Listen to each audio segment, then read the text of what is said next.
Hey hi hello friends, welcome back.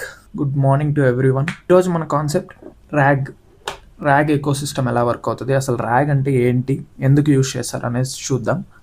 And the practical implementation also చూద్దాం. ఒక part వరకు అంటే మొత్తం అంతా ఒకే రోజు ఇంప్లిమెంట్ చేయడం చాలా కష్టం కదా. సో ఒక పార్ట్ మాత్రం చూద్దాం, లైక్ ర్యాగ్ ఎలా ఇంప్లిమెంట్ చేస్తాము అనేసి. First, this is the pictorial representation for RAG stands for retrieval augmented generation. Let's say I can write where I can write. Yeah, I can write here also.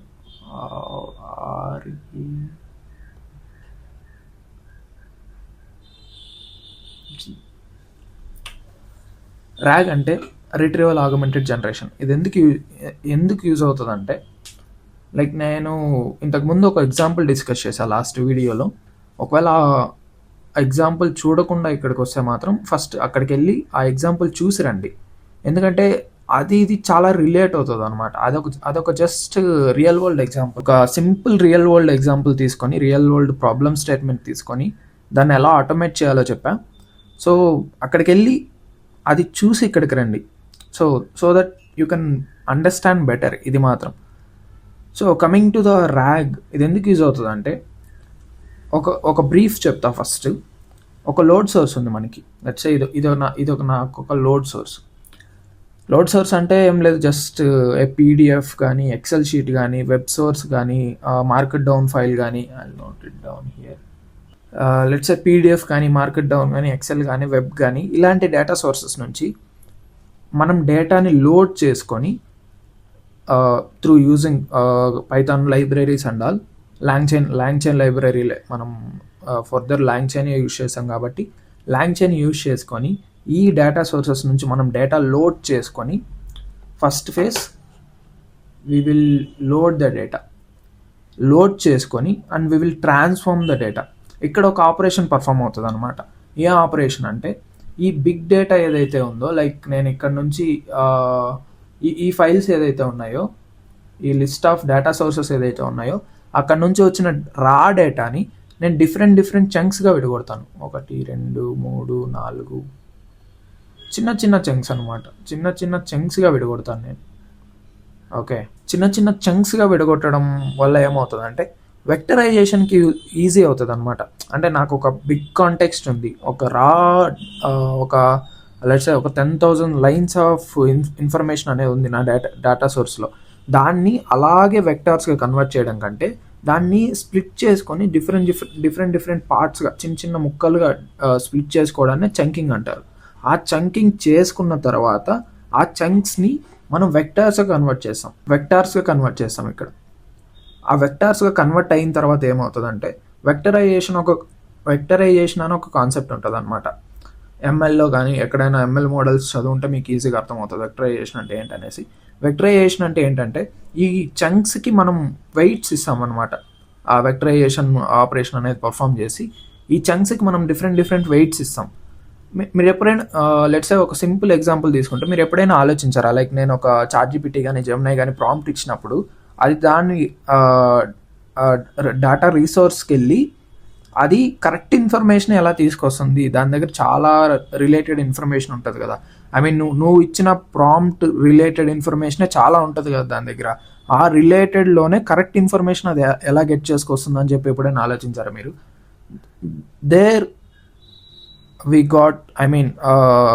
ఈ concept అనేది అక్కడ use అవుతుంది అనమాట. అంటే ఎలా filtrate చేస్తుంది, ఏది best అనేది ఎలా సెలెక్ట్ చేసుకుంటుంది అని చెప్పేసి ఈ కాన్సెప్ట్ వెక్టరైజేషన్ అనేది అక్కడ యూజ్ అవుతుంది. అది ఎలా సెలెక్ట్ చేసుకుంటుంది అంటే చెప్తా. ఇప్పుడు మనం చంక్స్గా డివైడ్ చేసాం కదా. ఈ చంక్స్కి వెక్టరైజేషన్ పర్ఫామ్ అయిన తర్వాత ఒక్కొక్క చంక్కి ఒక్కొక్క వెయిట్ ఇస్తుంది అనమాట. తెలిసే దీనికి ఒక 5, దీనికి ఒక 4, దీనికి ఒక 3, జస్ట్ నంబర్స్. ఆ వెక్టరైజేషన్ మొత్తం 0s and 1sలోనే ఉంటుంది. నేను జస్ట్ మీకు అర్థమయ్యే దానికోసం చెప్తున్నా. సో ఈ చంక్స్కి మొత్తం ఒక్కొక్క నంబరింగ్ అనేది ఇస్తుంది, వెయిట్స్ అనేది ఇస్తుంది అనమాట. వెయిట్స్ ఇచ్చి ఈ వెక్టర్ స్టోర్లో స్టోర్ చేసి పెడుతుంది అది. ఓకే, వెక్టర్ స్టోర్లో స్టోర్ చేసి పెట్టిన తర్వాత ఏమవుతుందంటే, అది ఎప్పుడైతే ఇక్కడ నువ్వు క్వరీ ఇస్తావు, ఓకే, యూజర్ అనేవాడు క్వరీ ఇస్తాడు.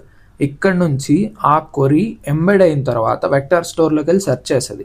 ఓకే, ఇక్కడ నుంచి క్వరీ అనేది ఇలా వచ్చి ఈ వెక్టర్ స్టోర్లో సెర్చ్ చేస్తుంది అనమాట. ఐ మీన్ రిలేటెడ్ ఇన్ఫర్మేషన్ ఉందా లేదా అని చెప్పేసి. ఒకవేళ దానికి మల్టిపుల్ రిలేటెడ్ ఇన్ఫర్మేషన్ దొరికిందంటే అప్పుడు వెయిట్స్ చెక్ చేస్తుంది అది.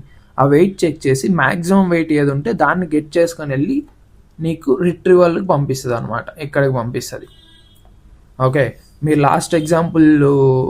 లాస్ట్ వీడియో ఎగ్జాంపుల్ ఏదైతే చూసుంటే కంప్లీట్ ఫ్లో ఇదే. ఐ మీన్ డేటా సోర్స్ నుంచి డేటా గెట్ చేసుకొని వచ్చి యూజర్ క్వరీని అర్థం చేసుకొని వెక్టర్ స్టోర్లో సెర్చ్ చేసి అండ్ అవుట్పుట్ అనేది గెట్ చేసుకురా, ఐ మీన్ అవుట్పుట్ అనేది సెండ్ చేయడం అనమాట. మొత్తం ఫ్లో అనేది ఇదే. Loading, vectorization, query understanding, I mean embedding and retrieval, ఇదే ఉంటుంది మొత్తం అంతా. This is the overview of start from here. This is the overview of RAG అనమాట. ఇది ఓవర్వ్యూ మొత్తానికి. సో ఇప్పుడు మనం ఒక్కొక్క పార్టే ప్రాక్టికల్గా ఇంప్లిమెంట్ చేసుకుంటూ వెళ్దాం. ఫస్ట్ అసలు లోడింగ్ ఎలా చేస్తాము, దాన్ని ట్రాన్స్ఫార్మ్ ఎలా చేస్తాము, అంటే డిఫరెంట్ చంక్స్గా ఎలా ట్రాన్స్ఫార్మ్ చేస్తాము. దాని తర్వాత వెక్టార్స్గా ఎలా ఎంబెడ్ చేస్తాము, చంక్స్గా మార్చిన తర్వాత వెక్టార్స్గా ఎలా ఎంబెడ్ చేస్తాము అని చెప్పేసి చూసుకుంటూ వెళ్దాం. దట్ ఈస్ కాల్డ్ ఎంబెడింగ్ అనమాట. దాని తర్వాత వెక్టార్స్, మనకి వెక్టరైజేషన్ అనేది అయిపోయింది, నాకు వెక్టార్ బేస్ అనేది రెడీగా ఉంది, వెక్టార్ స్టోరేజ్ నాలెడ్జ్ బేస్ అనేది రెడీగా ఉంది అన్నప్పుడు దాని తర్వాత క్వరీ పర్ఫార్మెన్స్ కానీ అసలు ఎలా అండర్స్టాండ్ చేసుకుంటుంది అది గోయింగ్ ఫార్వర్డ్ చూద్దాం. ఒక్కొక్క పార్టీ చూద్దాం. అంటే మొత్తం ఒకే దాంతో చెప్పడం అంటే లెంతీ అవుతుంది అండ్ టైం కూడా ఎక్కువ, ఐ మీన్ అర్థం కాదనమాట మొత్తం ఒకేసారి. సో స్టార్ట్ ఫ్రమ్ హియర్, ఒక్కొక్కటి చూసుకుంటూ పోదాం. సో ఈ వీడియోలో నేనేం చెప్తా అంటే load, I mean different knowledge sources నుంచి డేటా మనం ఎలా లోడ్ చేసుకోవాలి అదొకటి, అండ్ ట్రాన్స్ఫార్మ్ ఎలా చేయాలి ఇంటూ ద చంక్స్గా ఎలా విడగొట్టాలి అది చెప్తా. ప్రాక్టికల్ ఇంప్లిమెంటేషన్ అనమాట. Coming to the practical implementation, ఇది మొత్తం కోడ్ మెటీరియల్స్ మొత్తం నేను ప్రొవైడ్ చేసాను, మీరు అస్సలు భయపడమాకండి. ఫస్ట్ చేయాల్సిన పని ఏంటంటే వర్చువల్ ఎన్విరాన్మెంట్ సెటప్ చేసుకోండి. వర్చువల్ ఎన్విరాన్మెంట్ ఎలా సెటప్ చేసుకోవాలి అంటే, వర్చువల్ ఎన్విరాన్మెంట్ ఎందుకని చెప్పి చాలామందికి ఆల్రెడీ ఐడియా ఉంటుంది. ఒకవేళ ఐడియా లేకపోతే just add in the comments, I will let you know. Virtual environment ఎందుకు అసలు, అంటే ఒక్కొక్క ఎన్విరాన్మెంట్కి సపరేట్ ఎన్విరాన్మెంట్ వేరియబుల్స్ ఉంటాయి, సపరేట్ ఎన్విరాన్మెంట్లో రన్ అవుతుంది ప్రతి ప్రాజెక్టు. సో కాబట్టి మనకి డిఫరెంట్ వర్చువల్ ఎన్విరాన్మెంట్ ఉంటే బెటర్ అనమాట, ఆ ఓవర్లాప్ అవ్వకుండా ఉంటుంది. సో దాని తర్వాత ఒక ఫోల్డర్ దాని తర్వాత ఇది కోడ్ ఫైల్స్ అండ్ ఒక ఎన్విరాన్మెంట్ ఫైల్ క్రియేట్ చేసుకోండి. ఇక్కడ నీ ఎన్విరాన్మెంట్ వేరియబుల్స్ అన్నీ ఉంటాయి అనమాట. సో దాని తర్వాత ఒక రిక్వైర్మెంట్ ఫైల్ క్రియేట్ చేసుకోండి. ఇక్కడ ఏంటంటే నువ్వు నీ ప్రాజెక్ట్లో యూజ్ చేసే ప్రతి లైబ్రరీ అండ్ అంటే ఏ లైబ్రరీస్ ఎక్కడి నుంచి ఇంపోర్ట్ చేసుకుంటావో ఆ లైబ్రరీస్ మొత్తం ఇక్కడ మెన్షన్ చేయాలన్నమాట. నువ్వు సపరేట్గా మళ్ళీ ఐ మీన్ ఇన్స్టాల్ చేసుకునే పని ఉండదు అనమాట. పిప్ ఇన్స్టాల్ -r రిక్వైర్మెంట్స్ అని కొట్టగానే ఇవన్నీ ఇన్స్టాల్ అయిపోతాయి అండ్ వీటిని మనం మన కోడ్లో యూజ్ చేసుకోవచ్చు అనమాట. అండ్ ఇది environment setup, virtual environment .env file and requirements అనేది. And coming to our actual code, ఒక IPYNB ఫైల్ ఒకటి క్రియేట్ చేసుకోండి. IPYNB ఫైల్ ఎందుకంటే IPYNB stands for interactive Python notebook. I mean Jupyter notebook ఎంతమందికి తెలుసో నాకైతే తెలియదు, కానీ మ్యాక్సిమం అందరికీ తెలిసే ఉంటుంది. జూపిటర్ నోట్బుక్ యొక్క ఇంటరాక్టివ్నెస్ని మనం VS కోడ్లోకి తీసుకురావడానికి IPYNB అనే ఒక ఫైల్ యూజ్ చేస్తాం అనమాట, ఇంటరాక్టివ్ పైథాన్ నోట్బుక్. సో ఇక్కడ ఒక ఫైల్ క్రియేట్ చేసుకోండి ఏదో ఒక నేమ్తో. నేనైతే సింపుల్ RAG.IPYNB అనే ఫైల్ ఒకటి క్రియేట్ చేసుకున్నా. సో ఇక్కడ ఏం చేస్తున్నామంటే, ఫస్ట్ థింగ్ నేను చెప్పా కదా డిఫరెంట్ సోర్సెస్ నుంచి నేను డేటా గెట్ చేసుకొని వస్తానని చెప్పా కదా. సో నేను మీ అండర్స్టాండింగ్ కోసం, మన అండర్స్టాండింగ్ కోసం ఒక 3 ఎగ్జాంపుల్ తీసుకున్నా. అంటే ఒకటి టెక్స్ట్ ఫార్మాట్, టెక్స్ట్ నుంచి ఒక టెక్స్ట్ ఫైల్ నుంచి ఎలా లోడ్ చేసుకొని రావాలనేది ఒకటి. అండ్ దెన్ ఒక వెబ్ పేజ్ నుంచి, ఒక HTML పేజ్ నుంచి డేటా అనేది ఎలా గెట్ చేసుకురావాలి అది 2. ఇంకోటి మూడోది ఒక PDF నుంచి డేటా అనేది ఎలా గెట్ చేసుకురావాలి. దాని తర్వాత దాని చంకింగ్ అనేది చూద్దాం. So first thing, how to get the information from A text file. Okay, text నుంచి ఎలా తీసుకురావాలి అది చెప్దాం. LangChain కమ్యూనిటీ డాక్యుమెంట్ లోడర్, ఇది ఒక లైబ్రరీ, దాన్ని ఇంపోర్ట్ చేసుకోండి. డౌన్లోడ్ చేసుకొని రిక్వైర్మెంట్ ఫైల్ నుంచి. అండ్ ఇంపోర్ట్ టెక్స్ట్ లోడర్ అనేది ఒక డాక్యుమెంట్ LangChainలో ఒక లైబ్రరీ అనుకుందాం. ఈ టెక్స్ట్ లోడర్ యూజ్ చేసి మనం తీసుకొస్తాం అనమాట. ఒక టెక్స్ట్ ఫైల్ నుంచి డేటా గెట్ చేసుకొని వస్తాం. This is the code. I will provide all this code. Just you can copy paste it. If you have any doubts, నేనైతే ఏం చేశానంటే ఇందులో ఏదైనా ఎర్రర్స్ వచ్చినా కానీ మాన్యువల్గా చేయడానికి ట్రై చేస్తా. ఫస్ట్ మాన్యువల్గా చేయడానికి ట్రై చేసి అప్పుడు కూడా రాకపోతే మనకి పెద్ద కష్టపడాల్సిన అవసరం లేదు. ఇక్కడ ఒక ఏజెంట్ అనేవాడు ఉన్నాడు కదా మనకి, కాల్డ్ గిట్హబ్ కోపైలట్. ఇది ఉంది కదా, జస్ట్ ఈ ఫైల్ సెలెక్ట్ చేసి నీకు ఏ ఎర్రర్ వస్తుందో అది ఇవ్వండి. ఏ ఎర్రర్ వస్తుంది నాకు జస్ట్ అదే చెప్తుంది అనమాట. ఐ మీన్ నీకు ఏ ఎర్రర్ వస్తుందో చెప్తుంది, అండ్ ఆ ఎర్రర్ ఎందుకు వస్తుందో చెప్తుంది, అండ్ అదే రిజాల్వ్ కూడా చేసిస్తుంది. If you are manually resolve నీకు అంత ఓపిక ఉంటే ఖచ్చితంగా చేసుకో, మొత్తం అంతా చేసుకోండి. బట్ నాకైతే అంత ఓపిక ఉండదు. ఐ మీన్ ఎర్రర్ రిజాల్వ్ చేసుకోవడం అంత ఓపిక ఉండదు. నాకు కాన్సెప్ట్ నేర్చుకోవడం ఇంపార్టెంట్ ఫస్ట్. అంటే కాన్సెప్ట్ ఎలా వర్క్ అవుతుంది ఇది నేర్చుకోవడం ఇంపార్టెంట్. ఇందులో ఎర్రర్స్ రావడం, వాటిని రెక్టిఫై చేసుకుంటూ ఉండడం అదంతా ఒక రోజంతా సరిపోతుంది అవే చేసుకుంటూ ఉంటే మనం. కాబట్టి నేను మ్యాక్సిమం ఎర్రర్స్కి అంతా కోపైలట్ యూస్ చేసి రిజాల్వ్ చేసుకుంటూ ఉంటాను. సో ఈ కోడ్ మెటీరియల్స్ అంతా నేను ప్రొవైడ్ చేస్తాను ఫ్రమ్ టెక్స్ట్. సో నేనైతే ఒక టెక్స్ట్ ఫైల్ ఒక టెక్స్ట్ ఫైల్ క్రియేట్ చేసుకున్నా. అందులోకి సమ్ ర్యాండమ్ లైక్ నేనైతే లెట్స్ నేను ఎలా చేశానంటే చాట్‌జీపీటీ పెట్టుకుంటా. ఫస్ట్ చాట్‌జీపీటీ పెట్టుకొని ఏం చేస్తానంటే నాకు కావాల్సిన ఇన్ఫర్మేషన్ మొత్తం దీనికి అడుగుతూ ఉంటా. ఐ మీన్ ఇక్కడ నేను టెక్స్ట్ వాడాను, ఎగ్జాంపుల్ టెక్స్ట్ వాడాను, అండ్ పీడిఎఫ్ వాడాను, అండ్ ఒక హెచ్టిఎంఎల్ పేజ్ వాడాను. ఐ మీన్ హెచ్టిఎంఎల్ పేజ్ నుంచి డేటా గెట్ చేసుకొచ్చాను. ఈ ఎగ్జాంపుల్స్ అంతా ఇక్కడ నుంచి జస్ట్ అడుగుతా అంతే. దానికి ఒక ప్రాంప్ట్ ఇస్తా, అది ఇస్తుంది, ఏది కావాలో అది ఇస్తుంది, దాన్ని జస్ట్ ఇక్కడ పేస్ట్ చేసుకుంటా అంతే. సో అలా చేసుకొని ఒక టెక్స్ట్ ఫైల్ నుంచి, ఒక పీడిఎఫ్ నుంచి, అండ్ ఒక హెచ్టిఎంఎల్ పేజ్ నుంచి డేటా అనేది గెట్ చేసుకొని వచ్చా. So just copy paste. If you have any doubts ask Copilot. అది కూడా చెప్పకపోతే డైరెక్ట్ కామెంట్ చేయండి, నేనైతే మ్యాక్సిమం రిప్లై ఇవ్వడానికి ట్రై చేశాను. సో ఇది నాకు వచ్చిన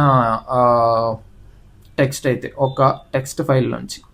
ఇవన్నీ ఎందుకంటే ఇది చూసి మాత్రం కంగారు పడమాకండి. ఇది ఎన్విరాన్మెంట్ వేరియబుల్స్ గెట్ చేసుకురావడం అనమాట. గోయింగ్ ఫార్వర్డ్ మనము ఎల్ఎల్ఎమ్స్తో వాటితో వర్క్ చేస్తాం కాబట్టి ఇవి అప్పుడు చెప్తా. సో ఇవి చూసి అసలు కంగారు పడమాకండి. జస్ట్ ఇప్పుడు ప్రస్తుతానికి దేని మీద కాన్సన్ట్రేట్ చేసామంటే data loading and conversion, loading and transformation, దాని మీద మాత్రమే ఫోకస్ చేయండి. సో అండ్ హెచ్టిఎంఎల్ పేజ్ ఇది కూడా ప్రొవైడ్ చేస్తా. Just go and check it out. I mean copy paste and run it. Okay, and then coming to the PDF. ఈ code use చేసి PDF నుంచి తీసుకురండి data. And coming to the ఇది చెప్తున్నా, ఇదైతే అంత ఈజీగా వర్క్ అవ్వదు. నేను చెప్తున్నా కదా, జస్ట్ కాపీ పేస్ట్ చేసి రన్ చేసేయండి అంటే అంత ఈజీగా రన్ అవ్వదు. ఎన్విరాన్మెంట్ సెటప్ మొత్తం ఉంటుంది. చెప్తున్నా కదా, ఏదైనా డౌట్స్ ఉంటే కోపైలట్ని అడగండి. అది కూడా ఎన్విరాన్మెంట్ సెటప్ అవ్వకపోతే just call me or message me. You have my contact, just call me, I'll let you no. Okay, and coming to the మన దగ్గర ఇప్పుడు ఒక కాంటెక్స్ట్ ఉందన్నమాట. ఓకే, కాంటెక్స్ట్ ఐ మీన్ ఒక డేటా సోర్స్ నుంచి data అనేది తీసుకొని వచ్చేసాం, లోడ్ వరకు వచ్చేసాం మనం. ఓకే, ఇక్కడ ఇదైతే అయిపోయింది, ఈ ప్రాసెస్ అయితే కంప్లీట్ అయిపోయింది. ఇప్పుడు నేనేం చెప్పాను, ఇక్కడ ఒక మేజర్ ఆపరేషన్ పర్ఫామ్ అవుతుంది. ఈ లార్జ్ డేటా ఏదైతే ఉందో అది చంక్స్గా విడగొడతానని చెప్పా కదా. సో ఈ చంక్స్గా విడగొట్టడానికి ఈ కోడ్ రాశాను నేను. ఓకే, ఐ మీన్ నేను రాయలేదు, నేను నేర్చుకుంటున్న వాళ్ళు రాశారు. సో నేను వాళ్ళ దగ్గర నుంచి చూసి నేర్చుకున్నా, ఇక్కడ రాసా అండ్ ఎగ్జిక్యూట్ చేశాను అనమాట. అండ్ వాళ్ళ దగ్గర నుంచి రాయడం అంటే ఎగ్జాక్ట్గా రాసామంటే ఖచ్చితంగా నీ కాన్ఫిగరేషన్ సెటప్కి ఎర్రర్స్ వస్తాయన్నమాట, ఖచ్చితంగా వస్తాయి. నేను ఇది స్టార్ట్ చేసినప్పటి నుంచి చాలా ఎర్రర్స్ ఫేస్ చేస్తున్నా దీనివల్ల, ఈ కాన్ఫిగరేషన్ సెటప్ వల్ల. నా టైం మొత్తం దానికే పోతుంది, దానికే నేను కోపైలట్ యూజ్ చేస్తున్నా. ఓకే, సో ఇక్కడ ఏం చేస్తామంటే చంక్స్గా విడగొడతాం. సో లెట్స్ సపోజ్ ఒక చిన్న ఎగ్జాంపుల్ చెప్తాం.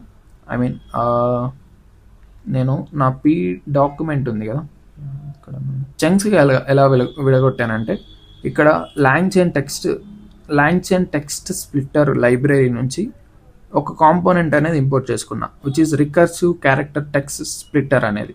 ఇదేం చేస్తుంది అంటే అది complete text are what ever data source you will provide, అది తీసుకొని ఏం చేస్తుంది అంటే దాన్ని రికర్సివ్గా నువ్వు ఎంత నంబర్ అయితే ఇస్తావో, ఇక్కడ నేను పారామీటర్ పాస్ చేశాను చూసారా, 1000 అండ్ చంక్ ఓవర్లాప్ 200, ఈ నెంబర్స్ని బేస్ చేసుకొని అది 1000 వర్డ్స్ని ఒక్కొక్క చంక్గా విడగొడుతూ వస్తుంది అనమాట. ఆ రికర్సివ్ ఆపరేషన్ అనేది నీ డేటా సోర్స్ కంప్లీట్ అయ్యేంత వరకు పర్ఫామ్ అవుతూ ఉంటుంది. ఒక చిన్న సింపుల్ ఎక్స్ప్లెనేషన్ అనమాట. ఈజీ కదా. ఏదైనా డౌట్స్ ఉంటే you can, I will always tell you if you have any doubts. This is not something easy to understand, నేను అదే చెప్తున్నా. Not something easy to understand but not something impossible also కదా నేనున్న వంతు. So this is the concept I learned today, and if you are interested go and check it out. Code తీసుకెళ్ళి execute చేయండి, I mean implement చేయండి. If works, ya, that would be great. If you have any doubts just reach out to me, I let you know. And yeah, ఈ రోజుకైతే load and transform వరకు complete చేసాం. ఇక్కడ వరకు అయితే complete అయిపోయింది ఈరోజు. ఇంకా రేపు embedding and vectorization, let's see, plannings అంతా వద్దులే, ఎంతవరకు చేయగలుగుతామో అంతవరకు చేసి ఇంప్లిమెంట్ చేద్దాం, practical implementation. And this is all about RAG. Theory అయిపోయింది అండ్ ఇంప్లిమెంటేషన్ స్టార్ట్ చేసాం. ఎన్ని రోజులు పడుతుందో చూడాలి. If I'm right, sorry, first I have to tell, if I am wrong, please let me know. We both will correct it. If I am right, if you really think I'm putting efforts for you, please do subscribe and support. Thank you. Bye bye.